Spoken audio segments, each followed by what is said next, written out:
Commanders hire Dan Quinn to match with their new general manager, Adam Peters, to lead this franchise into the future. The way that we live is not for everybody, okay?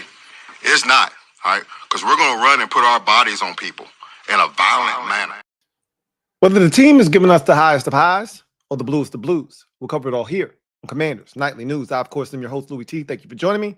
Let's get to tonight's lead story. So, I couldn't have been more wrong. Let me start there. I was so glad to be wrong. I was hoping I was going to be wrong, but I didn't think I was going to be wrong.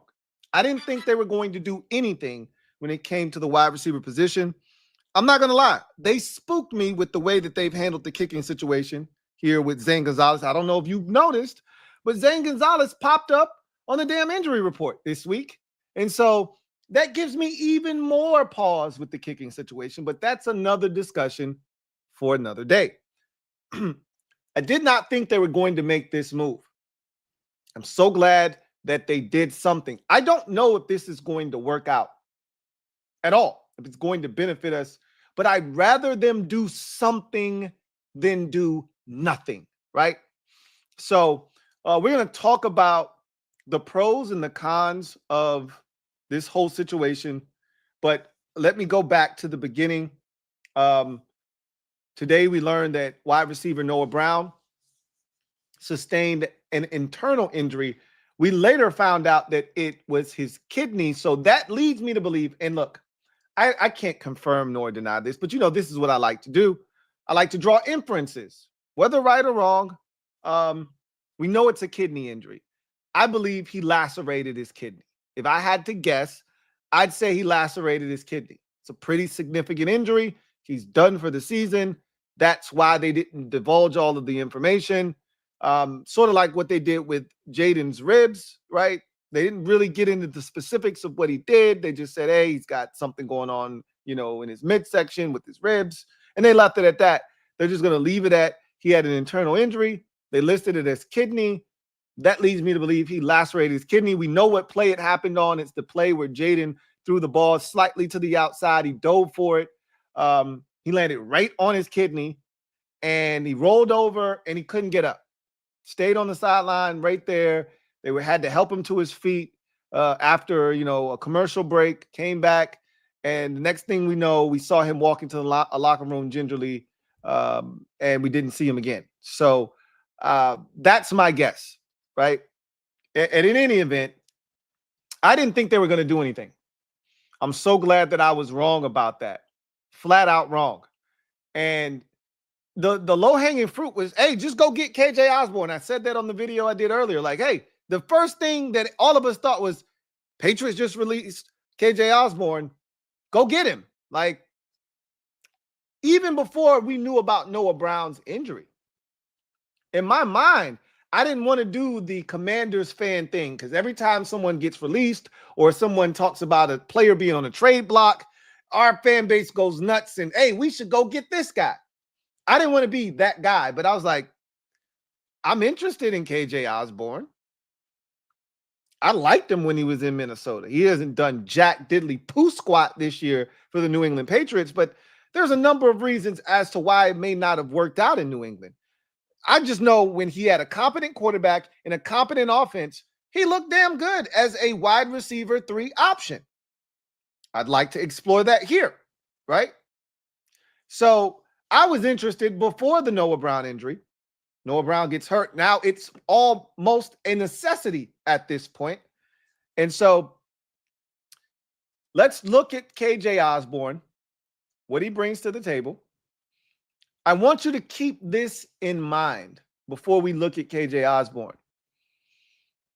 This move that they made to acquire KJ Osborn is an indictment on the current crop of receivers that exist here in Washington. I think we can all agree on that, okay? That's not breaking news, by the way, okay? We've seen the receivers. We understand the level of talent that is surrounding Jayden Daniels at this current juncture. And so this is not a surprise that they opted to do something. I was surprised that they did something because they've done nothing in other situations and instances this year where I thought it necessitated us doing something, i.e. the kicking position here recently, i.e. the cornerback position earlier this season, i.e. the defensive tackle position, so forth and so forth, defensive end, right? They put Band-Aid solutions on everything, which is what you do in year one. Not tripping. This opportunity presented itself. They took advantage. Good for them.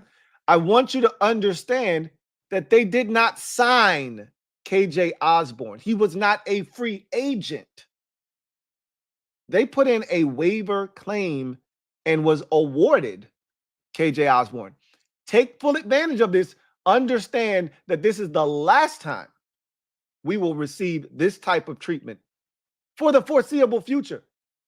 We were number 2 in the claims process. That means if the Chicago Bears did not want KJ Osborn, which they did not clearly, then we were up next. We put in the claim, we received him.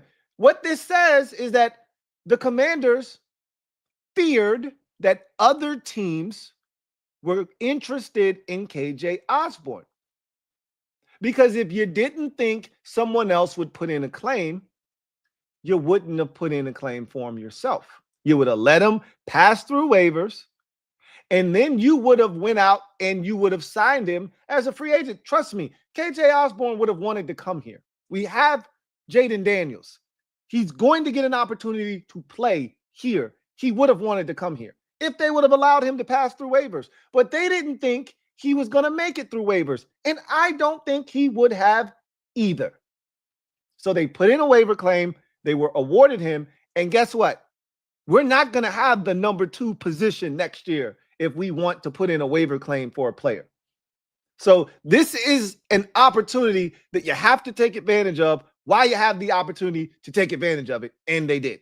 So with that said, KJ Osborn signed a solid deal with the New England Patriots this offseason. We inherited that deal, right?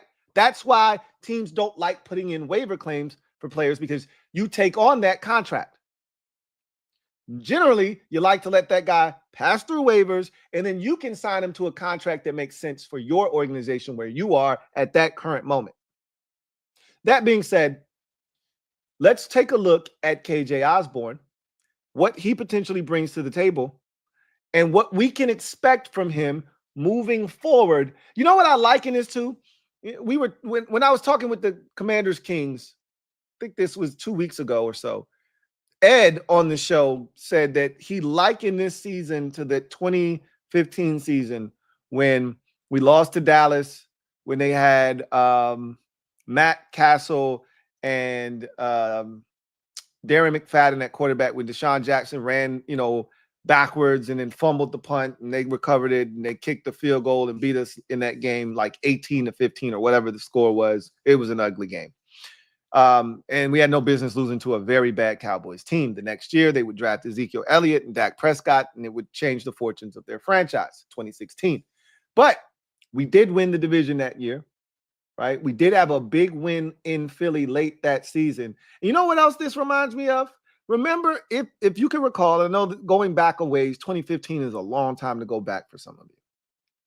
But that season, we had a late season acquisition, a signing, if you will, that was huge down the stretch of that season. Pierre Thomas. I don't know if you guys remember that. Pierre Thomas was huge down the stretch of that 2015 season.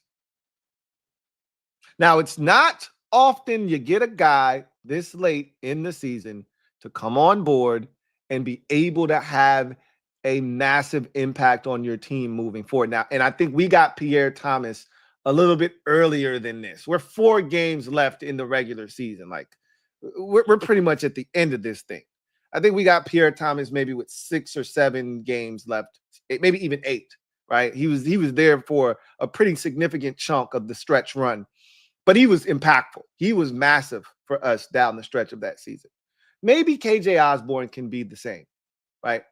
You're asking a lot of a guy to come in, learn your system, and be a productive member of this group. I'm assuming he can't help you for at least 2 weeks, right? He can't help you until the Atlanta game. I mean, you can get him out there next week against Philadelphia if you so choose, right? But there's only so much he can provide you with. He doesn't know the plays. You know, you can tell him what to do, but it's not like he's a burner. It's not like he has, size, or he's got some kind of discernible trait that he can go out and just do that, because you have this thing, this gift that you were blessed with that other guys don't have. He doesn't have any of that. He's a good, solid possession receiver who can run routes and catch the football, but he's not overly big. Doesn't have a massive catch radius. He's not blazing fast. He doesn't have long arms or any of that stuff. So my guess is he can't really help for at least 2 weeks. But with that said, let's take a look at KJ Osborn's statistics and kind of talk about the type of football player that he is and what he can potentially bring to the table. So this is KJ Osborn's statistics for his NFL career to this point. So he was a 5th-round pick out of the University of Miami, and he was very productive in Minnesota. These are his last 3 years in Minnesota and his first year in New England, which was this year, that did not go well. So 2021, 50 receptions on 82 targets for 655 yards, 7 touchdowns, and a long of 64. Next year, followed that up with 60 receptions, so even more receptions on 90 targets, so more targets for slightly less yards. Obviously, the average then comes down, but 5 touchdowns and a long of 66. So he's showing the ability to make big plays. It's easy to make big plays when you've got Justin Jefferson as your number 1 wide receiver. Doesn't hurt to have Adam Thielen there as your number 2 either. You get to 2023, the production comes down a bit because he played 1 less game, so less targets, less opportunities, 48 catches, by far, well, not by far, but the fewest of his career to that point, on the fewest amount of targets to that point, 75, which yielded the fewest amount of yards, 540, 3 touchdowns, and a high of 47, or a long of 47 that year. But he was a really reliable third option. And the reason you saw a lot of production dip there was they added Jordan Addison in 2023. So, obviously, when you add another first-round pick wide receiver, as the Vikings did last season, a guy like KJ Osborn's target share minimizes, it shrinks. That's what happened, right? Less for KJ, more for this new toy that we have in Jordan Addison. And so you could see the writing on the wall. So they moved on from KJ Osborn, allowed him to test free agency. He signs with the Patriots. It didn't go well. Clearly, played in only 7 games, was inactive a ton. And it got to the point where he went to Patriots management and said, "Can you just release me, please?" And they said, "Yeah, cool. We can do that." So they cut him loose. After 7 games played, only 18 targets, most of which came in the first 3 weeks of the season, 7 receptions for 57 yards and 1 touchdown. So he's been released. We claim him. He's coming here. So what does KJ Osborn bring to the table? He's a 6-foot receiver, roughly 200 pounds. He is a guy that doesn't offer you game-changing speed. As a matter of fact, let's look up his 40 real quick. I thought, if my memory serves me correct, he was a 4.5 guy. If not, he's probably like low 4.4s, or high 4.4s rather. But let's just check his 40 time. KJ Osborn 40 time. He ran a 4.48 40. So that's not bad. You'll take it. He is known for his route running ability. He's a really solid route runner, can uncover from the slot. He was really good as a third option in Minnesota. I mean, he was excellent, as these numbers kind of bear out. Like, those are the numbers you're looking for from your number 3 receiver. 600 yards, 50 catches, 60 catches, 5 touchdowns. Like, that's exactly what you're looking for from your third option. And so he could be a really good fit here. But the problem is we are going to bring him here to, in effect, be a number 3 option, or number 2, excuse me. He'll be the third option, but he'll be wide receiver 2, which he is not made to do. But that's where we are this year. That's the same thing we just had with Noah Brown, right? Noah Brown was brought here to be wide receiver 2. He was essentially our third option, but he needed to be wide receiver 3, right? But when it's all said and done, I don't think KJ Osborn changes anything here. It's just a good luxury to have him here. And if he's able to pick up the offense fast enough, he could be a guy that helps this football team. But in the meantime, it's going to be what we talked about earlier. It's going to be a combination of Dyami Brown and Luke McCaffrey and Olamide Zaccheaus and maybe Jamison Crowder.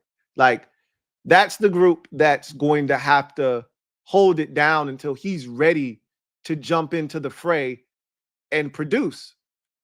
And obviously, that's going to take a little while. Getting him up to speed on this offense, where he fits in, it's probably going to be hard to teach him multiple positions, I would assume. You really just want to focus him in on, hey, you just learn the Z. That's it. Don't learn anything else if that's where you're going to have him play. Because it's going to be tough to cram him and overload his brain with all of the different positions that you would like him to learn.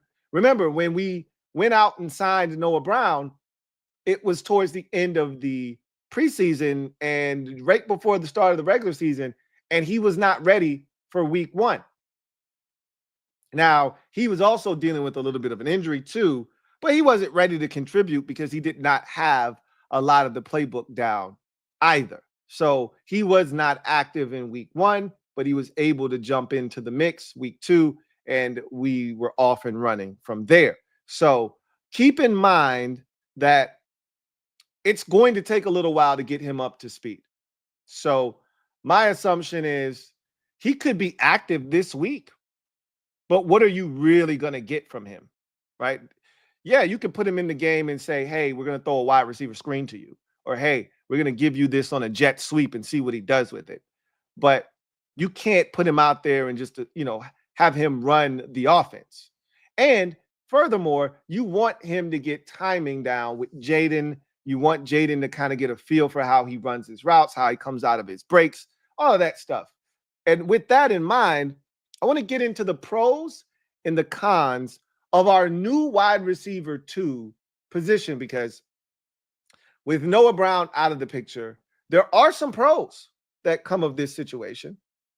And then there are cons that come of this situation as well, right? As there are with every situation. When one door closes, another one opens. So it sucks because we had gotten to this point.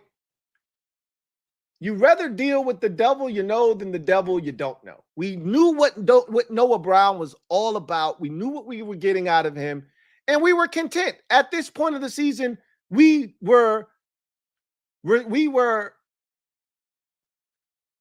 understood what we were going to get from Noah Brown. We don't know what the hell we're going to get out of whomever they put out there, or the conglomerate that they try to throw out there in this makeshift wide receiver 2 group that they're going to try to intermingle into the offense now, as we are now 15 weeks into this NFL season. We have no idea what they're going to do. At least we knew what we were getting from Noah Brown. But that could actually be a positive, right? So let's talk about it, right? Let's talk about the pros and the cons of our new wide receiver 2 position. Let's start with the pros. So the first thing that jumps off the page at me as a fan watching this offense, and knowing how we would deploy Noah Brown, the vertical pass game could improve. There were times where we'd get one-on-one and you'd have one-on-one on both sides, but the safety is shading towards Terry's side. So Jayden would just say, you know what? Going to give Noah Brown a one-on-one opportunity. I'm throwing him a deep ball. Noah never won. Not once on those deep balls. Never did he get behind the defense and you go, oh, Jayden, how could you miss? It was always tightly contested. It was step for step. He never created any separation on that. You throw a guy like Dyami Brown out there, and that could change, right? We've seen Dyami get on top of guys, this season. Obviously, the Cleveland game is a great example.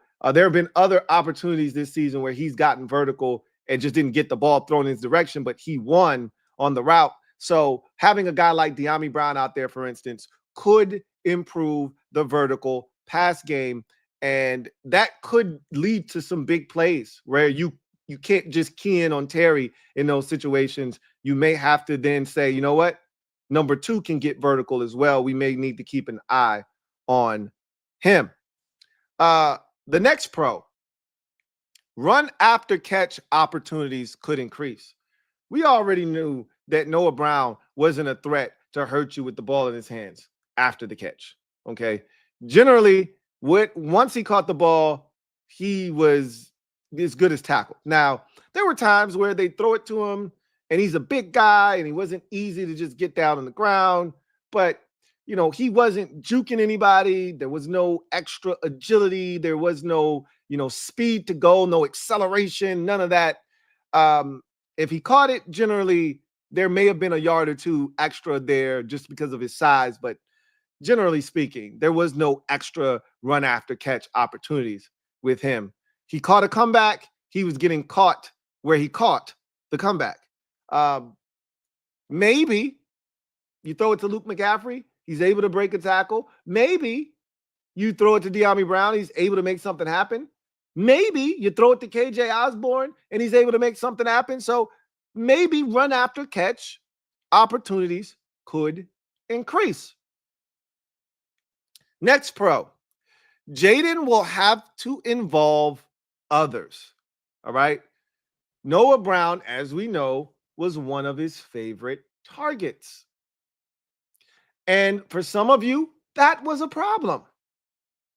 And for an even smaller amount of you, you felt like it was stunting the growth of a guy like, say, Luke McCaffrey, for instance. Well, with the injury to Noah Brown, other guys are going to have to step up, obviously. But Jayden is going to have to find other targets to throw the football to. Maybe even Terry McLaurin, right? He may have to take some of the shares of targets that were going to Noah Brown and disperse them amongst the rest of these guys that are going to be filling in and Terry McLaurin. That's not a bad thing. Now, is it? We would gladly take 4 of the Noah Brown targets and give them to Terry every week. Or we would gladly take 2 of Noah Brown's targets, give them to Terry, and another 2 of those targets and give them to Luke McCaffrey or Dyami Brown. No problem. Sounds good to me. So, again, don't want to make it seem like Noah Brown was getting the ball thrown to him 11 times a game, because that wasn't the case, okay? he had some games where you're like, hey, the distribution's a little off. All right. He's getting the ball way too much. That Cowboys game is a big example of that. Like, hey, okay, what are we doing right now? Hey, let's reassess the situation and understand who the number one receiver is here. But most weeks Terry was getting, or Zach Ertz was getting more targets, but he was still getting a number of targets. And now you can disperse those targets as you see fit to either different guys who we felt like could be more impactful with the ball in their hands, or to our Don Dada, Terry McLaurin, who needs more targets anyway, right? And then lastly, it's an opportunity for guys to step up. Again, as I said at the top of this thing, when one door closes, another door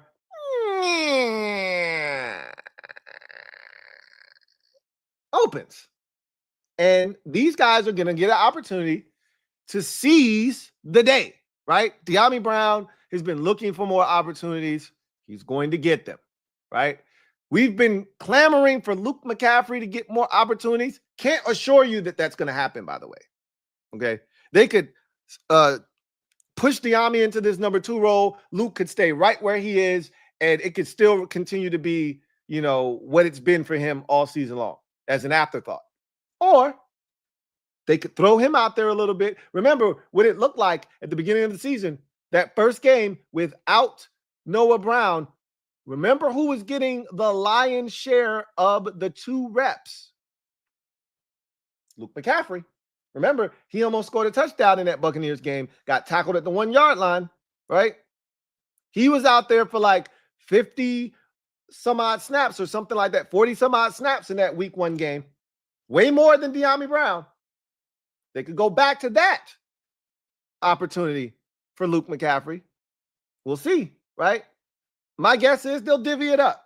I don't know if they'll just take one guy and say, hey, you're up. I think this is going to be done by committee. So we'll see what happens, right? But whatever the case may be, guys are going to get an opportunity. Here's your chance to step up. Let's see what they do with it. So with the good, there does come some bad. So here are some of the cons to this situation. The first one is you have to replace wide receiver 3 production. You have to replace wide receiver 3 production. And I know you're probably saying to yourself, well, Louie, he was actually wide receiver 2. Yes, he was. But he was the 3rd option. Okay. If you look at the distribution of targets, catches, yards, touchdowns, etc., Noah Brown was the 3rd receiver, right? Behind Terry McLaurin and Zach Ertz. Zach Ertz is currently 2nd in targets, 2nd in catches, 2nd in yards, 2nd in touchdowns, and 3rd in yards per completion, or yards per catch, rather. So, Zach Ertz is our number 2 receiver. Don't get it twisted. Noah Brown was our 3rd option at receiver. So we have to replace wide receiver 3 production. Well, KJ Osborn can do that, but how fast can you get him up to speed?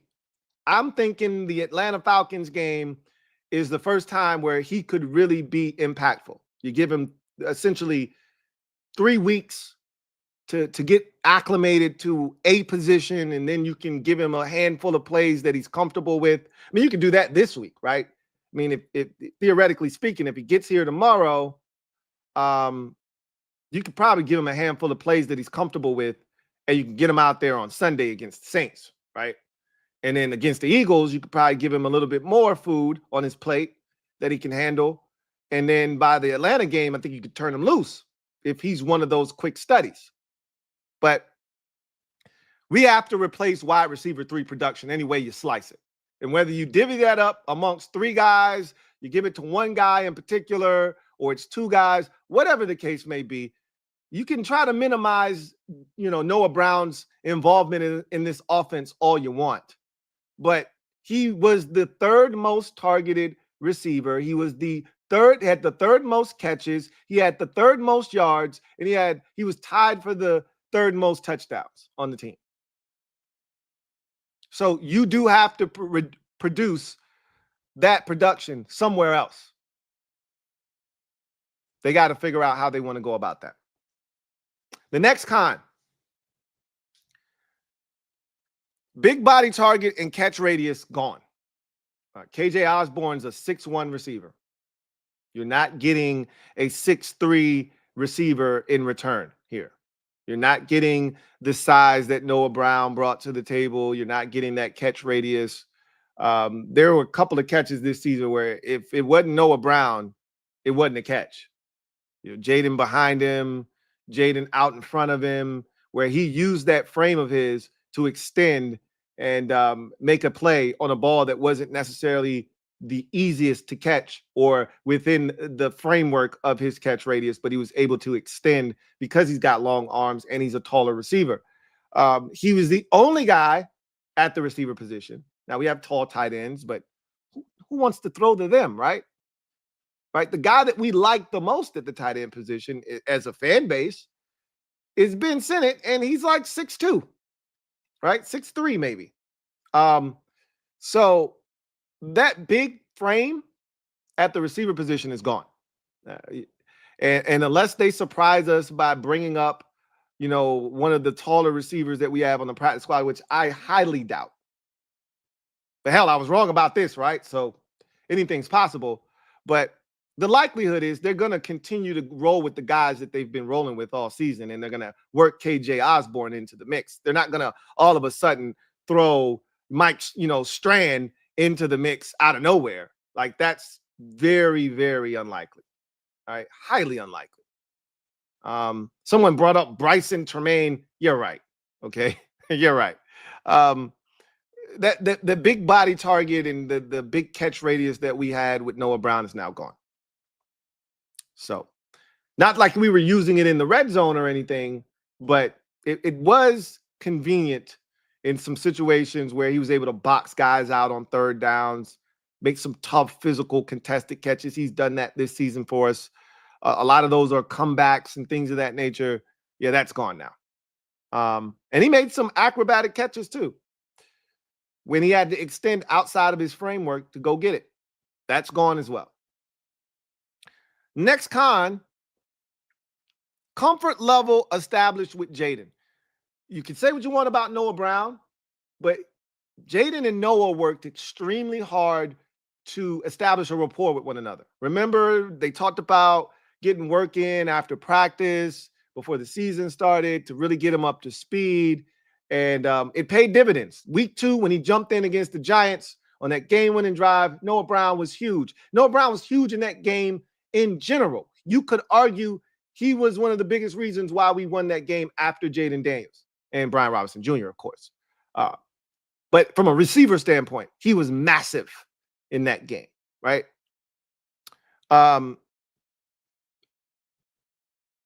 KJ Osborn doesn't have any rapport with Jayden Daniels. They're going to have to work on that.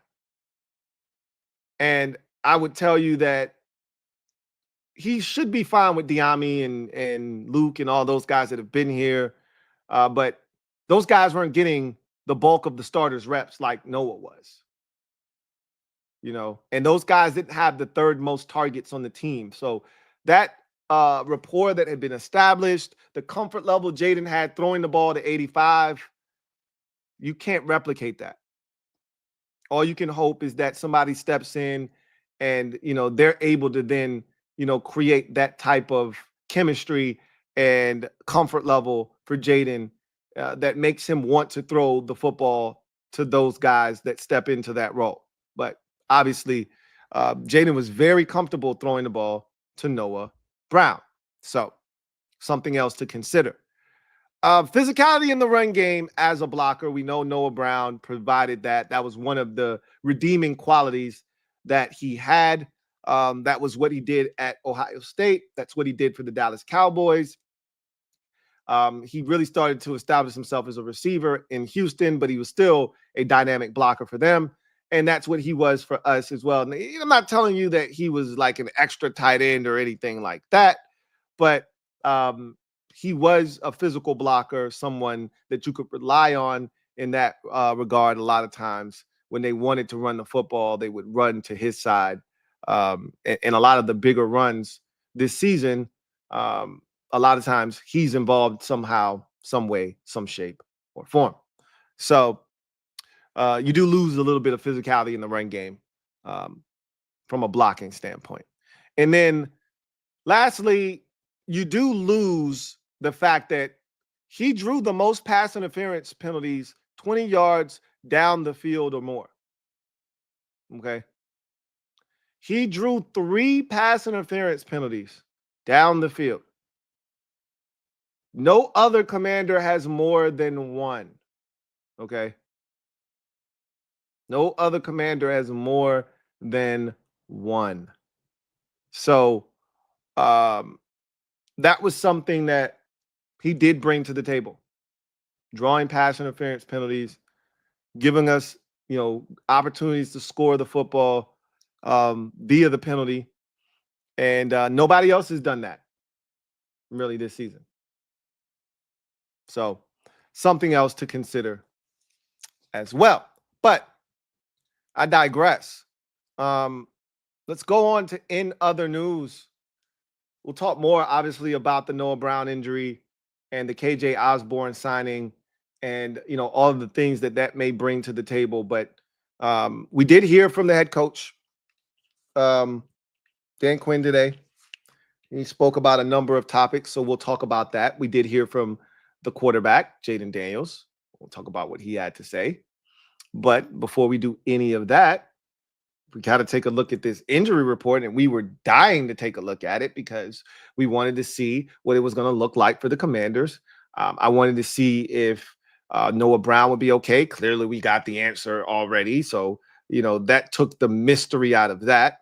I wanted to see if Quan Martin would even be listed on this thing, or was he just fine?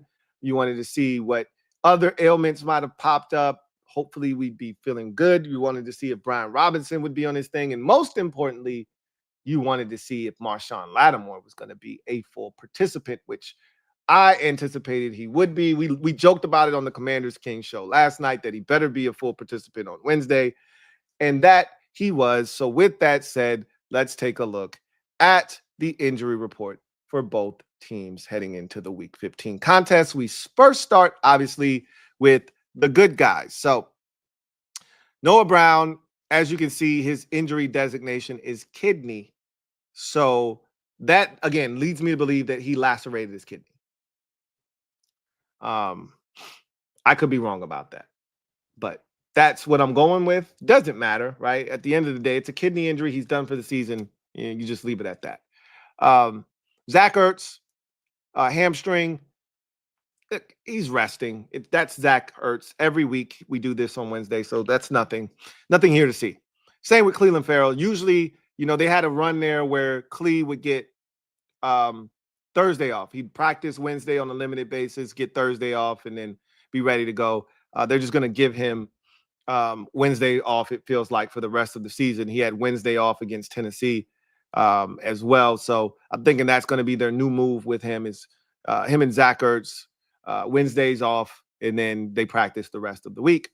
Zane Gonzalez, this shit is troubling, right? Left foot. I don't even, what does that even mean, right? Is it his ankle? Is it his foot? Like plantar fasciitis? Is it a sprain? Is it bruised? Is it swollen? What exactly is wrong with his left foot? It's not his kicking foot, but look, man, I'm of the mindset that they should have brought in the serial kicker just to see, right? Just to see. I don't hate the decision to keep Zane Gonzalez and roll with him. If we're talking competition, something they've been preaching, why not bring in competition? That doesn't make much sense to me. But he was limited today. Not that alarms me at all, but the fact that he's even on the injury report pisses me off. Like the last time we had a kicker on this thing was Austin Seibert. That didn't go well for us. Now, Zane Gonzalez ended up being activated that week, and he made all of his kicks, and you guys were all like, Zane Gonzalez. And then when Austin came back and had the Cowboys game, bring us Zane, and then you get Zane, and then you're like, get us somebody else. He just better make the damn kicks. I just know that much. Quan Martin is on the injury report. Shoulder, limited. Go figure. That's something to keep an eye on. My guess is he'll be fine. He'll play. The shoulder has been something that he's been nursing all season, and the week off definitely helped for sure.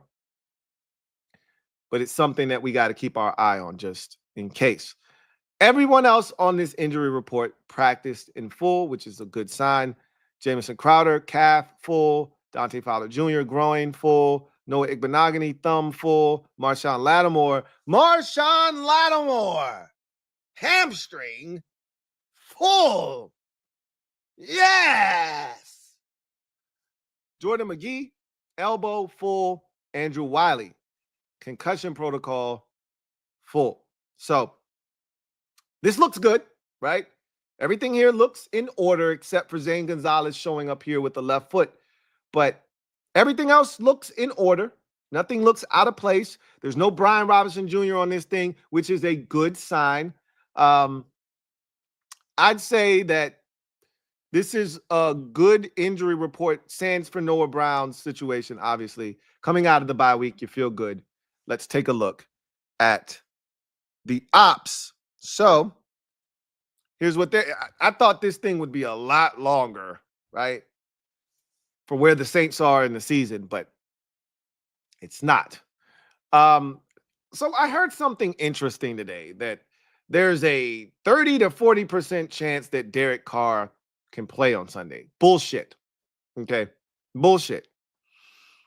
I think the Saints, have put that out there as a floater to their media members to let them do their dirty work for them, to cause confusion and doubt amongst the commanders as they prepare, which is what you're supposed to do, right?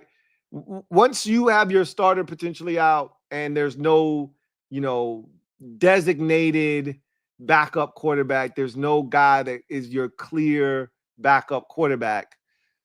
Now you have an advantage, right? If you want to call it that.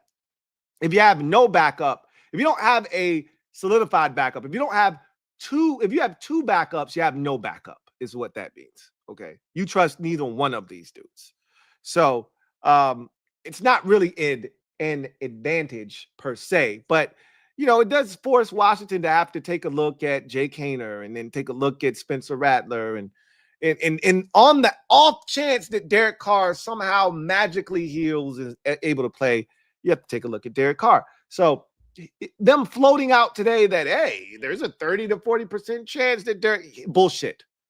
Not only is the man in the concussion protocol, he also fractured his non-throwing hand. What are you going to do? Bandage up his non-throwing hand in a soft cast and put him on the field? Yeah, right. He's not playing in this game, okay? So you can miss me with all of the theatrics there. Now, as far as what they're going to do with the backup quarterback situation, today we heard, hey, they could platoon both of those guys and you could see both of them play. The Saints are at a point of their season where that wouldn't surprise me in the least. If they said, you know what? 2 possessions for Jake Haener. Rattler, you come in, you got some wheels, you can give us a little extra flavor, and then Haener comes back. I could see them doing some college bullshit. Wouldn't shock me. Anyway, Carr, left hand, concussion, did not practice. He's not going to play. Okay. DeMarco Jackson, ankle, didn't practice. Alvin Kamara was interesting. When I heard he didn't practice, I was like, wait a minute. I perked up, and then they said it was an illness. I was like, oh, all right. He'll be fine by Sunday. So I got excited because that's the only guy that can hurt us right now. Like, that's the only guy that could take this game and turn it on its head and put us in a dogfight and potentially have us get upset. is Alvin Kamara. If we let him get loose and have himself a day, that's how you can go to New Orleans and get beat right there. Juwan Johnson, tight end, who is a problem, foot injury, limited. I'd like to think that he'll be ready by Sunday. Bub Means, a rookie wide receiver, ankle, limited. Like to think that he'll be ready for Sunday. And Tano Passanel, Achilles, full participant. Again, looks like he's on track to play as well. So this is a non-threatening, outside of Derek Carr, of course, which is a big deal.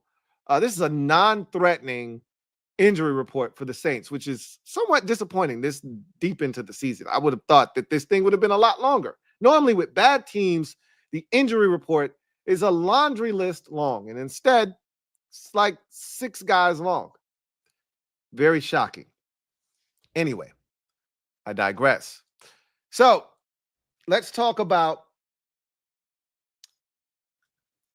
the press conferences of both Dan Quinn and Jayden Daniels. We will first start with Jayden Daniels, or excuse me, Dan Quinn. He spoke to the media prior to practice, and that's when we found out the news about Noah Brown. He told us about Jamison Crowder and Andrew Wiley and Marshawn Lattimore, and he made sure to make it abundantly clear that they weren't going to miss a step in those guys, processes in having them return to action and back to the field. Crowder, I watched the media scrum with a bunch of players today, and Crowder was one of them. And Crowder said, "Look, man, I've been ready to go for like 2 weeks." So, I made fun of Crowder earlier in the day, like, bro, that is the longest recovery from a hamstring that I've ever seen in my life. And he was like, bro, I've been straight for like 2 weeks. So I'm 100%. I'm 100%. I was like, oh, okay. That makes a lot more sense. Cause I'm like, bro, there's no way you're still recovering from the same, like, unless you re-aggravated something that we don't know about, there's no way you're still mending from that same injury that happened in like September. Ain't no way. September, early October. Ain't no way. So he was like, nah, I'm not. I'm straight. I'm being straight. It's really up to them. If they ready for me to go, I'm ready. So Marshawn practiced full. Andrew Wiley practicing full. And those guys, barring a setback, will be ready to go on Sunday. He then talked about, where the team is, the Noah Brown loss, what that means, the impact of that loss, and, that they're going to roll with a deep crew at receiver. They don't necessarily, and look, they're not going to share their plan at receiver as to how they're going to address the loss of Noah Brown, nor should they. That's one of the things coming out of this situation that I absolutely love is that they continue to be sworn in secrecy in that building. Like, I brought this up earlier, but do you know how refreshing it is to not find out about something until the coach tells us about it? We didn't know about Noah Brown until they told us about Noah Brown, right? So that's refreshing. It continues to be a theme that if they don't want anything getting out of the building, like that Marshawn Lattimore information that Schefter got, they wanted that out there. Okay. They wanted that out there, that he would be making his season debut after the bye. They wanted that out there. If they didn't, Schefter wouldn't have had that. There are no leaks in that building anymore. That's a really good sign. I love that. But he talked about, rolling with a deep crew and how guys are going to have to step up. It is a gut punch. It is a big loss. They felt his presence not only on the field, but, in that locker room as well. And so they feel like, that's a pretty significant loss for the remainder of the season, but we forge forward. Talked about Mike Sainristil, his impact and what he's brought to the table. And, that's something that has gotten lost in all of this Noah Brown, conversation is, what are they going to do at corner? Are they going to sit Benjamin St. Juste down? Are they going to leave him outside and they put, Like, because, there's a, thought process, not my thought process, right? But there is a thought process out there that suggests that if you take Benjamin St. Juice off of a number 1 and put him on a number 2, he should theoretically be just fine. My rebuttal to that would be, see the Brooks kid from Dallas, who's like a wide receiver 5 that cooked him, right? Don't think it matters if it's a 2, 3, 4, 5, or 6. Just get him off the field for now, right? If we need him, we know where to find him. But let's just put him on the sidelines for now. But they asked him about Mike Sainristil, and he talked about his leadership qualities and all the things that he brings to the table, and how, people at Michigan vouch for him and his leadership qualities. And so he talked about him being a leader already on this team. They have like a leadership group in the locker room here with this team, and he's already a part of it as a rookie, which speaks volumes about how this group feels about him. So he talked about that. He talked about Alvin Kamara and the impact that he has, and how he's, a difficult guy to deal with, and how that's going to be priority number 1 this weekend, is containing 41 and keeping him bottled up, because they know he's a game changer. And DQ talked about not only his ability to run in this offense, which he's a perfect fit for, this Shanahan-style offense. Remember, Clint Kubiak is the offensive coordinator in New Orleans, and so they're running that Shanahan, outside, zone run blocking scheme, and, outside zone, inside zone, play action fake off of it. And he's a perfect back for that. He can also catch it not only, underneath, but he can run routes with Alvin Kamara and throw it to him. And DQ talked about that as well. So we know all of the problems that he presents. They want to make sure that they're prepared for him, because they know he can be a difference maker. He was asked about Chase Young, and he gave a very basic, hey, he's anytime you start with, I told you, when somebody asks about an edge rusher and the first response is he's a stout run defender, that's like saying, oh, your baby has a cute outfit, right? That's the analogy for me. Like, no, I don't think your baby's very cute, but I'm going to be nice, because why not, right? So he went on to talk about being a stout run defender and this, that, and the third. And I'm like, yeah. And he nailed it. He didn't say anything wrong, right? Nobody's worried about Chase Young's ability to get to the quarterback. I say that and, watch him go off for 2.5 sacks in this game. No, he's not. No, he's not going off. But he did have like 10 pressures in the game on Sunday, and he was given a game ball for his performance against the New York Giants. And their coach, Rizzi, the interim coach, said that it was the best game they've seen Chase Young play in a Saints uniform. Good for him. Good for him. So he was also asked about their whole quarterback situation. And, he said, look, it is what it is. He brought up a situation when he was in Atlanta and the Panthers had Cam Newton and Derek Anderson in the offense, and how they utilized the players in it was vastly different because of the two, vastly different skill sets of Derek Anderson and Cam Newton. But that's not necessarily what the Saints are going to have. He's like, they have a system. It's Clint Kubiak's Shanahan system. They're not going to veer too far away from that, no matter who the quarterback is. So we're just going to prepare for that. Yeah, we'll take a look at the quarterbacks individually. All of them have played this season, so we've got film on them in this scheme, in this system, and how they've been utilized earlier in the season. But, we're really going to just prepare for the system itself. He talked about things he wants to see improve with this team. He reiterated this. Remember, he talked about this last week, or Monday, excuse me. And even prior to the bye. So yeah, last week as well, or Monday, that, he wanted to see both sides of the line of scrimmage improved upon. He wanted to see them really find a way to, be better, stouter, more physical, dominant in the run game, stopping the run. Obviously, that's one of our Achilles heels to this point. He wants to see more turnovers forced. He wants to see better tackling on our part, us break more tackles. So he just reiterated and reemphasized all of those things all over again. He talked about the impact of a Marshawn Lattimore, getting a guy of his ilk this late in the season, making his debut for this team. It's rare that you do have a player that you get of his caliber joining your squad this late. Only time you see something like this happen is if a guy, like, for instance, the 49ers, Dre Greenlaw showed up on their injury report this week. He could play. Remember, he tore his Achilles in the Super Bowl. So he hasn't played all season long. Well, he could play in week number 15 versus the Los Angeles Rams.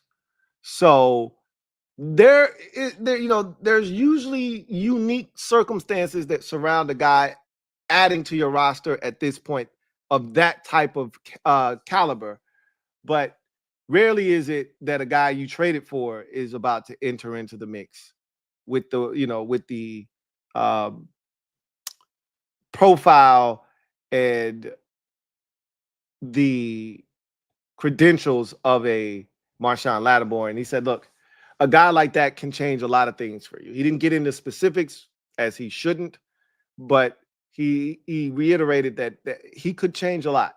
He can change a lot. But he also did say, and I talked about this briefly, that there will be a sort of a feeling out period and an acclimation period, I think is a better way to put it, where he's got to get acclimated to the defense.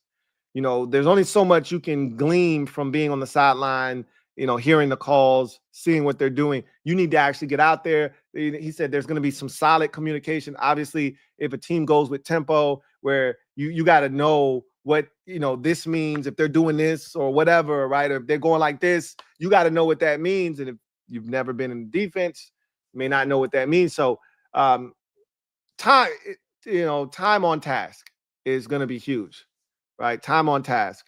And hopefully, feels like it starts this week. So that was really the gist of DQ's presser. Jayden Daniels talked about, the playoff push. He said, look, everybody wants to go to the playoffs, but, we're focused in on the Saints one game at a time. That's the right mentality to have. Obviously, DQ's message is getting through. That's what you want to hear from every single player. And that's what you want the messaging to be, like one at a time, right? He also talked about the Noah Brown injury, obviously. He talked about him being an impactful player on this team, but they trust everybody in that locker room. They're praying for a speedy recovery for Noah, but they got confidence of every guy in that locker room, and they know that whomever's number is called will step up and make plays. He talked about the importance of the offensive line being healthy, Andrew Wiley being back, and this probably being the first time that the entire offensive line with Cornelius Lucas also being ready to go has been fully intact. Everyone healthy. Like Brandon Coleman was on the injury report for a while there. Allegretti, has been dealing with the ankle. He's healthy, not on the injury report. I don't think he was on the injury report. It's been a while, I think, since he's not been on the injury report, or even if he hasn't been on the injury report, we know he's been dealing with the ankle. And then Wiley, being back, and Cole Luke being back. And so he said those guys are the real, MVPs. Those are the guys that protect him. Those are the guys that open up holes in the run game. And, it starts up front with them. He talked about his bye week and what he got into. We all saw pictures and maybe even videos for some of you of the toy drive that he did back, closer to home in Cali. He also went to the Children's Hospital. That was all over social media. I reposted it on X. You love to see guys getting involved with that. The Commanders sent 14 players, all of them rookies, if I'm not mistaken, to the Children's Hospital. Among them, Luke McCaffrey and Jayden Daniels were highlighted. And he talked about that experience, just being in a position to give back, see the smiles on the kids' faces is something that he is all about. So, that was great to hear him talk about that. He talked about going back to New Orleans, right? That's another storyline in the game this week is Jayden Daniels returning to Louisiana for the first time since winning that Heisman Trophy as a member of the LSU Tigers and being drafted into the NFL. And he's like, yeah, I'm not like going back there. Like, the way Ben Standick phrased the question, he was kind of like, did you ever think you would be here, this type of thing, a year ago? And it's like, yeah, all of that stuff is for the birds. Like, honestly, it's going to be cool to go back there. Got a lot of people there that support me. It was his his sentiment was like a lot of people there that supported me. I went to some games at the Superdome when I was there. It's a loud environment. I know that crowd gets raucous and it gets loud in there. And it should be fun going back to Louisiana. He's going to have a lot of support in Louisiana. Like, don't get it twisted. Those Saints fans are going to show up rooting for the Saints. But they're going to be some, LSU 5 jerseys in the crowd and people that are there just to see Jayden do well, right? Rooting him on. So there'll be a little bit of that as well.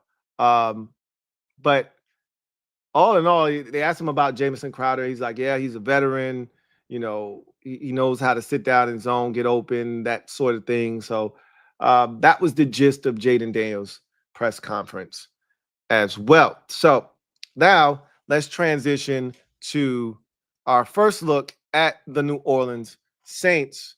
Look, this is a dangerous team. This is a dangerous game. Every game down the stretch and the remainder of this season is dangerous. I'm not going to be disrespectful to any opponent. This feels like one that we should get, but Dallas felt like one we should get, and we didn't get it. And I get that this isn't family business, et cetera, et cetera. You're coming off, this is the first time we're going to see a Dan Quinn coach team here in Washington coming off of a bye. I don't know what to expect. Neither do you. We haven't seen a Dan Quinn coach team here in Washington come off the bye. So we have no proof or data or anything that we can look back to and say, hey, the last time they had a break, this is how they came off the break and played. The last time we had any sort of break was the Thursday night game we played against the Eagles. We came and played the Cowboys. We showed up and we played like ass. But that's not this. This is a totally different, category that we're in. They're coming off of a full break, a full week's rest, a full bye, coming off of a win. That is something else that needs to be factored into this equation. So it's a totally different team than the one we saw coming out of that Eagles game, going into that Cowboys game. But we haven't seen a Dan Quinn coach team come out of a bye here in Washington. So we don't know if they're going to come out flat or lethargic, or if they're going to come out guns a-blazing like they did against Tennessee and, put this Saints team away early. We don't know what Marshawn Lattimore's impact is going to be and what it's going to look like and how immediate it could be. We might not see Marshawn Lattimore's impact until, a week from now against Philadelphia or 2 weeks from now against Atlanta. We may not really feel his impact. They may not be looking to change things up schematically just yet. Like, he just got in here and you don't want to get too freaky, right? Who knows? But here are some things that I'll be watching for in this game. Clearly, the first thing offensively, what does the number 2 wide receiver position look like? How do they go about offsetting the loss of Noah Brown? Right? That's going to be the first thing that I'll be looking for on the offensive side. The Saints have been porous against the run. They have not stopped a mobile quarterback all season, and they've struggled to stop teams that can run the football. We have both. We can do both. I want to see if we stick to the script, right? Stick to the script. No funny business. No reason to try to be fancy or cute coming out of the bye. Oh, I got a bunch of new plays I cooked up over the bye week. Save them shits for Philadelphia next week. All right? We don't need them this week. Stick to the script. Get in and out. bust their damn head to the white meat show and get out of there, right? Don't play around with them. So it'll be interesting to see what they do at the quarterback position. None of their quarterbacks scare me, by the way. We have to continue to do a good job of not giving up explosives. We've done a really good job to this point. If you think about it, part of the reason why the passing yards are down for us, why we are a top 10, pass defense this season, is we haven't given up a lot of explosives. That was an early season thing, right? Gave up some to Mike Evans in week 1, or maybe one. And we had coverage busts and, all kinds of miscommunications and things of that nature in week 1. We didn't give up any big ones in week 2. We gave up the big one, a couple of big ones to Jamar Chase in week 3. But after that, think about it. Nothing in week 4 against Arizona. Nothing in week 5 against Cleveland. Nothing in week 6 against the Ravens, although we did get hit with a couple of explosives like underneath. But like guys weren't running. The tight end was open one time, but Zay Flowers had a lot of catch and runs in that game. But for the most part, nothing like over the top, overtly wide open. Week 7 against Carolina, nothing. Week 8 against the Bears, nothing over the top. Week 9 against the Steelers. No, that wasn't week 9. Who was Giants? Nothing over the top there, right? We got run on because we didn't come out of that too high shell, but nothing over the top in that game. And then, the Steelers in week 10, we gave up some big plays in that game. We gave up obviously the touchdown at the end, the touchdown to George Pickens. So we gave up some plays in that game. Week 11, no big plays given up there either, right? We gave up the one to the tight end wide open, and then we forced a fumble, and didn't have a chance to recover it. But nothing, massive, right? Like when you just think about the entire season as a whole, the big play to Brooks against the Cowboys was the one big one we gave up there. But we have had a problem up the seam with the tight ends, right? Had one against Dallas, had one against the Giants, had one against the Ravens. So we have had issues with the seam with the tight ends.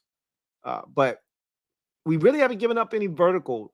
This isn't the game to do that. They got a guy that can get vertical in Valdez-Scantling. So you want to be wary of him and his ability to stretch the football field vertically. But Kamara is the goal, right? He is the focus. Everything that we do in this game should be centered around stopping Alvin Kamara. He is the head of this snake in New Orleans right now. You cut off the head, the body will die. Alvin Kamara is the head of the Saints snake right now. He is who you should be focusing in on stopping. I know he is the focus because Dan Quinn told us so today. So I feel good that they understand where their attention should be, but you don't want to give up anything over the top, trying to be too aggressive in stopping Alvin Kamara. So I just want to make sure they're mindful of not allowing anything behind them.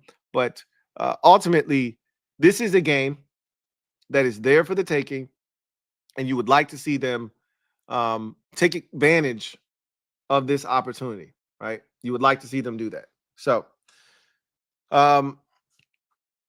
this is a big game. Let me just say this too before we get to social media maneuvers. We have a chance to improve to 9-5 on the season. Then we have a chance to sit back, lounge, and watch the Packers take on the Seahawks on Sunday Night Football with a chance for us to improve to the 6th seed. But you gotta beat the Saints first. None of that matters if you don't take care of business prior to. But that is the opportunity that sits in front of us. You want a chance at that 6th seed, you got to win. Saints are the next opponent. That's the most important fight that we're in. The next one. This one, rather. Saints are it. Take care of business, and then we might get a treat Sunday night. Who knows? Anyway, I digress. Let's get to social media maneuvers. I'm a Midnight Marauder. Big shout out to the mob. Stand up. We in the building. You know what it is. Also, big shout out to my Patreon supporters. You guys are the heartbeat and the pulse of the Louie T Network. Truly do appreciate each and every single one of you. So, with that said, got a couple of comments here, and then we will get out of here tonight. B-Hat, thank you for the super chat. Greatly appreciate you. Thank you for being a member of the MOBB. B-Hat writes, what's up, Lou? What's up, B-Hat? Who do you think they are going to release to make room for KJ and JC Ice? I guess one will get Noah's spot with him going on IR. Correct. They said they would make that determination whether to place him on IR or not. I think the decision that DQ talked about was really hinging upon whether they got the waiver claim for KJ Osborn. Like, they put in the waiver claim, but there was no guarantee that they would get it. If the Bears had put in a waiver claim for him, they would have gotten him first, right? They had the number one priority. We had number two. So once we were awarded that waiver claim after 4 p.m., right, which is when all of that's the close of business for the NFL office, we were awarded KJ Osborn, then I think that makes the decision that much easier for them to put him on IR, give KJ Osborn that spot. Now, Jamison Crowder with JC Ice, I don't think he made the original roster, did he? He might have. I'm not sure if he made the original 53. Like, was he, a practice squad guy? Because I know a lot of the games early on in the season, he wasn't even active, So I'm not sure if he was on the practice squad or if he was a part of the actual active roster. If he is a part of the active roster, then again, they'd have to make, some sort of move there. My guess would be, I mean, you can't really do anything at receiver, obviously, for obvious reasons. You're not doing anything at tight end. You're not doing anything at running back for obvious reasons. It'd probably have to be some sort of defensive player. And maybe it'd be a defensive lineman. I mean, you're not going to do anything at linebacker. You're not doing anything at corner, more likely than not. You're not doing anything. So, question.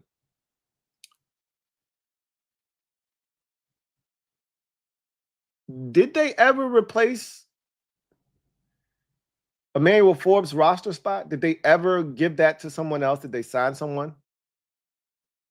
Maybe they did sign someone like Zane Gonzalez to the active roster or something. I don't know. I don't know. I don't know what they would do. It feels like Jamison Crowder is more of a game day activation type guy. Less of a, hey, he's got to be on the roster, more of a, he's on the practice squad. We can activate him on game day if we need to. With KJ Osborn, I think it's a clear 1-for-1. Put Noah Brown on IR, make KJ Osborn a part of the active roster. So we'll see. Interesting question. If Jamison Crowder isn't a part of the practice squad, could they just release him and put him on the practice squad at that point? I don't know. So we've seen them do it with Chris Rodriguez, right? Where they release him, put him on the practice squad, and then make him active on game day if they need him. So, Mr. Ron B, thank you for the super chat. Greatly appreciate you. Thank you for being a member of the MOBB. Mr. Ron B, OG triple OG, writes, what's up, Lou? What's going on, Mr. Ron B? Heading to the Big Easy this weekend for the game. You know what to do. I don't have to tell you, but I'm going to say it anyway. Bring home the dub. Looking forward to some beignets and a Commanders dub. Indeed. That one should be fun. You know, I've been to New Orleans once before, enjoyed myself thoroughly. Never been to the Superdome. I imagine that that's a madhouse when that thing is jumping. I got a feeling, though, you're going to be one of many Commanders fans in the stands in that game. I can remember many Commanders games at the Superdome where there weren't many friendly faces. I got a feeling that there's going to be more than a fair share of friendlies at that game and infiltrating enemy territory and going in there and trying to extract a dub. Hopefully, you and everyone else in attendance will get that done and bring it on home. Enjoy the beignets. Make sure you get them hot. They're not the same when they're not hot. Personal opinion. LT, thank you for the super chat. Greatly appreciate you. LT writes, time to admit, Philly, are what you feared after 2-0 versus who? No one's afraid of the Eagles. You almost lost to the Carolina Panthers. You should have lost to the Carolina Panthers. You should have lost to the Baltimore Ravens if their kicker wasn't having, the worst year of his career. No one's afraid of the Eagles, man. No one's afraid of the Eagles. No one's thinking about the Eagles right now. We're worried about the Saints. You should be worried about the Steelers, right? That's what you should be worried about. But we'll see you guys next week. But I don't want to talk about the Eagles. I have nothing to say about the Eagles until we take care of the Saints. Then it'll be all about your Eagles, and we can have all the discussion that you want about the Philadelphia Eagles at that time. Christopher McLaughlin, thank you for the super chat. Greatly appreciate you, my guy. C-Mac, thank you for the super chat. Thank you for being a member of the MOBB. My guy, Chris, writes, hey, Lou, what's up, Chris? Hope all is well with you and the family. Likewise, as always, truly do appreciate you. 2 questions. 1, have you given up on us winning the division this season? Why or why not? And 2, need to run the table. Philly loses to Pittsburgh, us, and Dallas. Obviously would be the outcome, correct. And 2, with Daniels, is Terry a top 10 wide receiver? Now, so your first question is a great one. It's one that I've, yes, kind of resigned the division at this point. But so I'm the constant optimist, meaning I'm always trying to devise a way where something can be accomplished that seems damn near impossible. For instance, when we were losing to Dallas, I'm always kind of figuring out a way, hey, if we do this and then this happens, we could still win this game. Anytime we're down in a game, I'm one of those guys that doesn't like to give up until it is absolutely over. Like, you kick the onside kick, it wasn't recovered. All they have to do is take the knee in victory formation, the game's over. Then I'm like, okay, this shit's over. But, I'm always trying to figure out a way. Same thing with the division. I don't want it to be over, but losing to Dallas, coupled with Philadelphia beating the Ravens, for all intents and purposes, put the division on ice. They needed to lose a game or two that we didn't account for them losing in order to make up for the loss to Dallas. The Rams had a chance. They couldn't get it done. The Ravens had a chance. They didn't get it done. And then the Panthers had a chance, and they couldn't get it done. So at this point, you would need the Eagles to implode to win the division, coupled with us winning out, which is not out of the realm of possibility, us winning out. But the part that Philly implodes it's highly unlikely at this point. Highly unlikely that the Eagles implode. I don't think they're losing the Steelers this week without George Pickens. If Pickens was playing, they'd have a legitimate shot. I don't see them being able to score enough points to beat the Eagles this week. They're not losing to Dallas, and they're definitely not losing to the Giants. So for me, they could lose 2 games out of their final 4 against the Steelers and against us. But I don't see them losing at home to the Giants or the Cowboys. So, no, I don't see us winning the division. Yes, I have given up on winning the division. Unfortunately, as much as I would love to hold out hope for it, it ain't happening. It ain't happening. But if they had lost to Carolina, I would have been like, so you're telling me there's a chance, right? Or it just lose to the Ravens like we had all talked about. That would have put you in a position where instead of them being up 3 games with 4 to go, they would have been up 2 games with 4 to go. And then if we beat them, now we're just back a game, and anything could happen at that point. They could have lost to Pittsburgh, and that could have given us an opportunity. Next week's game could have been if we won and they lost to Pittsburgh after losing to Baltimore, or even to the Panthers. Next week's game could have been for first place instead. And also, oh, by the way, us losing to Dallas put us in a position where even if we finish tied with them, they would have to lose to Dallas or the Giants, anybody else in the division, to equal our record in the division. Because if they sweep the Giants and they sweep Dallas, but they split with us, we're 4-2 in the division because we lost to Dallas and the Eagles once, and they would be 5-1. So even if we finish tied with them, they own the tiebreaker because of a better division record. So we would need them, and to your point, need them to lose to either the Giants or Dallas. And I just don't see that happening. So yeah, I've given up on that. As far as with Jayden Daniels at the helm, is Terry McLaurin a top 10 receiver in this league? I think so, yeah.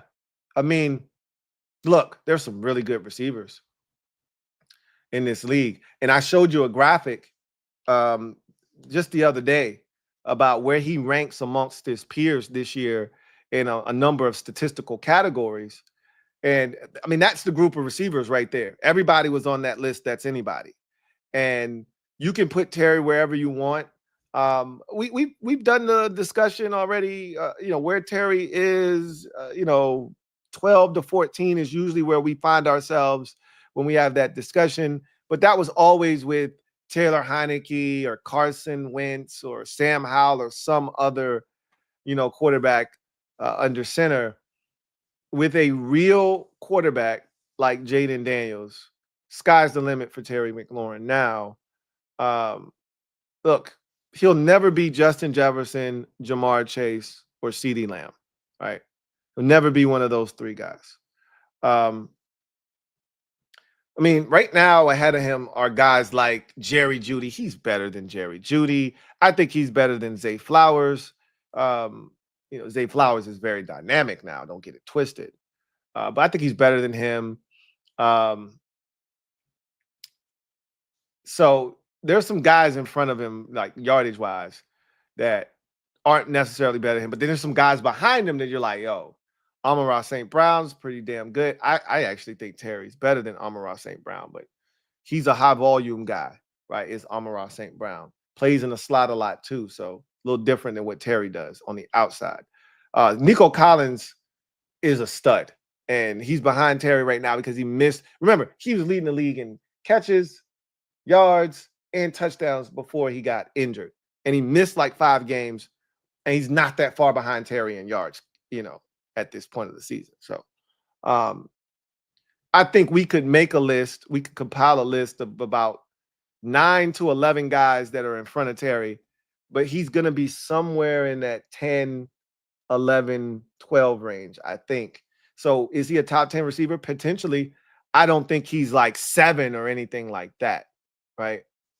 But once you put that list together, and look, we're somewhat biased. So I'm pretty sure there's going to be fans that are like, no, Terry's the 5th best receiver in the NFL. No, he's not. No, he's not. But is he 10? Yeah, possibly. He's definitely 10, 11, or 12, somewhere in that neighborhood.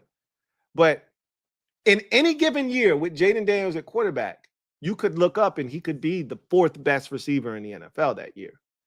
Doesn't mean he's the 4th best receiver in the league, period. Just that year, right? So, I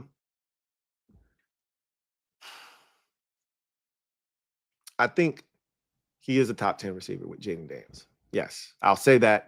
But every year, more dynamic receivers come into the league, and a lot of these dudes are, talent-wise better than Terry McLaurin. Like Malik Neighbors, for instance. Talent-wise, he's better than Terry McLaurin.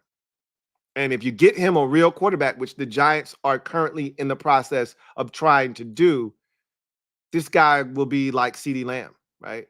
A.J. Brown's missed some games this season. His numbers aren't great. He's better than Terry, right? At least that's how we feel. We've seen him play. We know what he's capable of. So, like I said, every year more young studs come into the league, and theoretically that should push Terry back a little bit. But with Terry getting a real quarterback and potentially some help next year, you would assume that maybe, just maybe, I don't know. Did y'all see that the report came out that the New England Patriots are willing to back up the Brinks truck for T. Higgins for free agency? I'm like, great. Just what we need. A garbage-ass team with a bunch of money. And I don't know where T. Higgins' head is. He may be like, yo, I just want the biggest contract that I can get. I don't really give a shit who I'm playing with. Just give me the most money I can get. Or he could be like, get me a combination of a ton of money and a good situation with a good quarterback. And look, he might be really cool with the idea of playing with Drake May. I'd like to think that our situation is way more attractive, and I think we can offer him comparable money. But I don't know if I see Adam Peters getting into a bidding war with the New England Patriots for T. Higgins services. Be interesting to see what happens. We're ways away from that, but somebody said to me after the game on Monday night, hey, T. Higgins didn't look good. Do you still want him? I'm like, yeah, I do. You think one game is going to make me say, you know what? T. Higgins is ass. He didn't do anything against the Cowboys. No, I'm good. I'll still take him. Thanks. So we'll see, what happens with that situation. Yes, I think Terry, long-winded answer. I said all of that to say this. Yes, I think Terry is barely a top 10 receiver. Somewhere in that 9 is as high as he could probably go if we sat down and compiled the list. 10 is probably where he should be, ultimately. And if he's not 10, he's definitely 11 or 12. He's no further back than 12.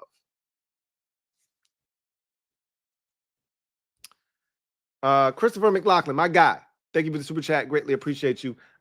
Double up. Thank you for doubling up. My guy. C-Mac, right? Hey, Lou, 2 questions. 1, where do you rank Brian Robinson as a running back in the league and why? And 2, do you think Brian Robinson hits 1,000 rushing yards? He needs 360. Why or why not? So I can answer the second one. If he's healthy, he's hitting 1,000 yards this year, even with the missed games.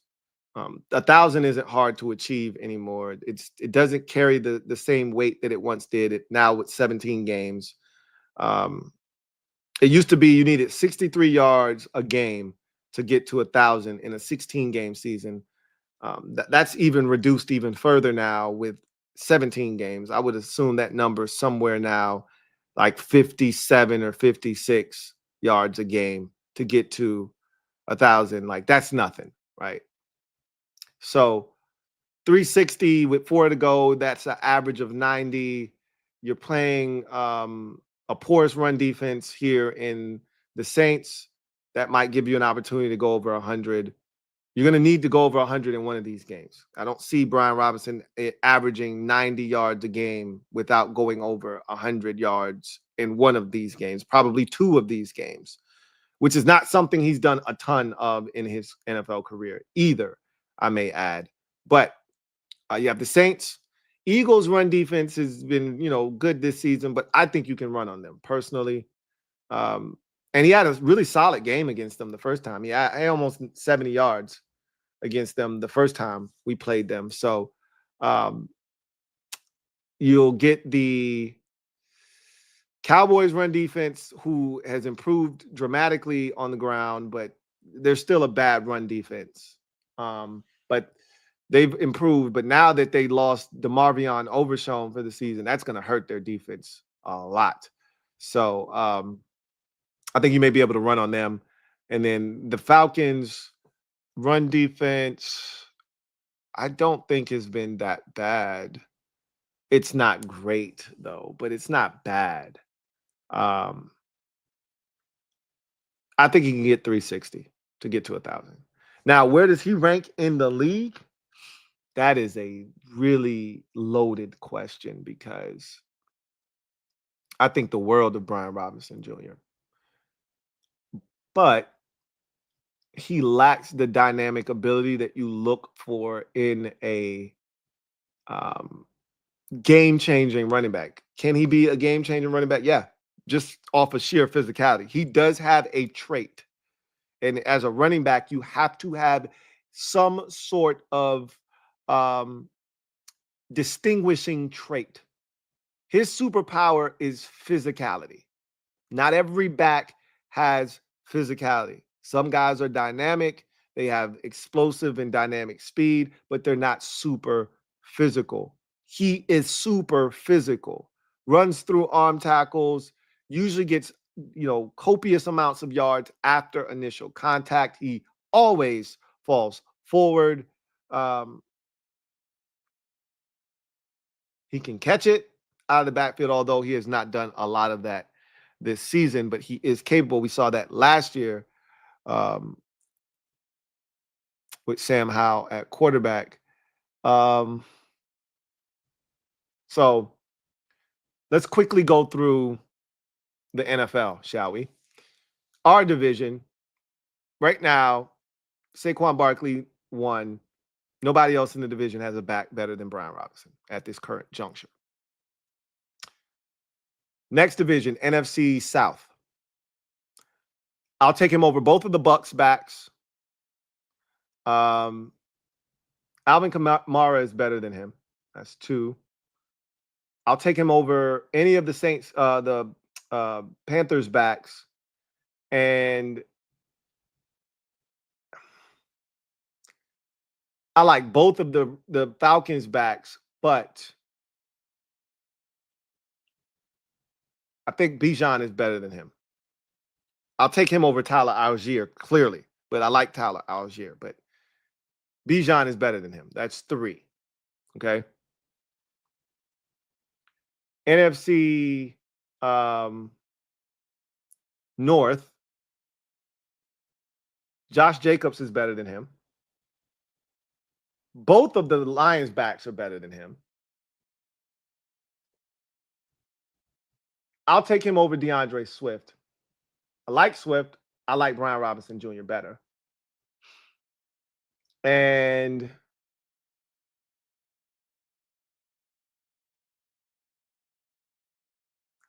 Aaron Jones. I'd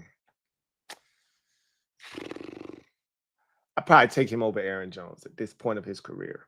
He's still younger than Jones, and I think he's got a lot more to offer than Jones at this point of his career. But Aaron Jones is really good because he catch it too down the field. But I'll be a little bit biased there, and I'll take him over Aaron Jones. NFC West. I'll take him over both of the Rams backs. I'll take him.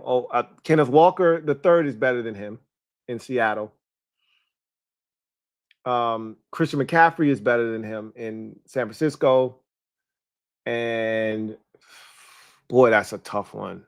Jesus. Man, I love me some James Conner. I'll take him over James Conner. Just because he's younger. That's it. Go to the AFC. AFC East.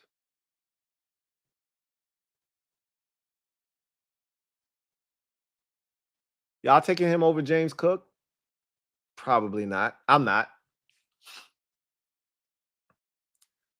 Are you taking him over any of those Dolphins backs? Devin Achane, Raheem Mostert?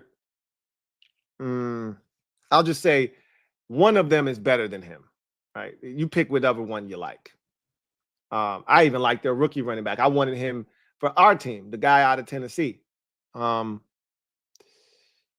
I'll take him over the Patriots backs, and I'll take him. Breece Hall is better than him. Hell, I think their rookie, Braylon Allen, might be better than him in a year or two from now. But we'll just stick with Breece Hall. That's 10 right there. AFC South, JT Money is better than him.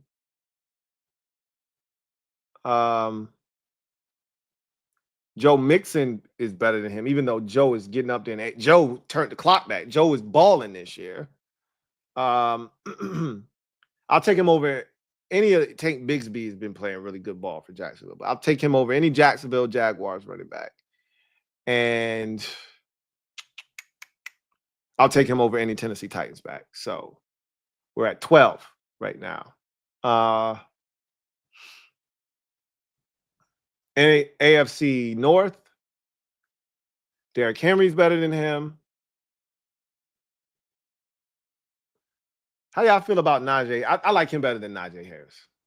I'm not a big Najee Harris fan, but y'all already knew that. I'll take him over Chase Brown. I like Chase Brown a lot. I remember I wanted us to draft Chase Brown 2 years ago. But I'll take him over Chase Brown. And a healthy Nick Chubb is better than Brian Robinson Jr. So that's 14 we're at now.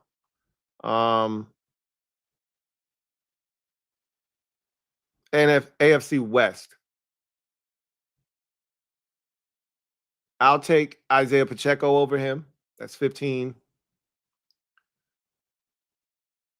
I'll take him over any of the Chargers running backs. I'll take him over any of the Raiders running backs. I'll take him over any of the Broncos running backs. So he's about 16th in the league at the running back position, give or take, somewhere in that neighborhood. Don't know how y'all feel about that, but that's where I'd put him, somewhere middle of the pack of starting running backs in the NFL is where he is. So, biggest issue is the lack of top end speed, right? And in this particular season, just the inability to stay healthy, he would add a chance, I think, to be maybe 5th or 6th in rushing this year if he could have just stayed healthy. But because he wasn't able to do that, obviously, he is a lot further back in that conversation than he probably should be. Edward Davis, stand up. You are the newest member of the MOBB. Mob, you know what to do. Show Edward some love. Welcome him with open arms. Welcome to the squad, Edward Davis. Glad to have you on board. So that is it. No more comments. I thank you guys for joining me tonight. We'll have a lot to get to throughout the course of this week. Obviously, KJ Osborn being signed. How quickly can he get up to speed? Will he be active this week? We've seen trades. We've seen guys acquired during the course of a week and be active on Sunday. So my guess is he's active this Sunday. What number will he wear? We've gone through this exercise when Lattimore was acquired. A little bit different with the receiver position. Like if you're a corner, well, yes, you can. I was about to say you can't have a, team number, but Emmanuel Forbes was 13. So you can have any number you want, really. Be interesting to see, what number. Maybe he'll pick up 13. That is available now. There's some other numbers in the teens that are available. Trying to think. He was a single digit number in New England. I think he was 2 with the Patriots. Clearly, that's not available here. Trying to think about what number he was with the Vikings. I think it was another single-digit number, though.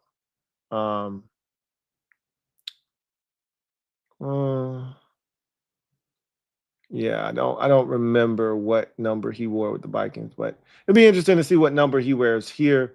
And can they get him up to speed? Can they get him a couple of plays? Get him out on the field? Maybe we'll even hear from him tomorrow once he gets here. Remember when we got Lattimore, he got here like the day that he got here, they had a media scrum with him, and we may even hear from him tomorrow. We will hear from Joe Witt Jr. and Cliff Kingsbury tomorrow. Looking forward to that, among other things tomorrow. So until then, I'm your man, Louie T, signing off. I thank y'all for joining me. Look forward to chopping it up with you tomorrow. Until then, you guys take care. God bless and good night.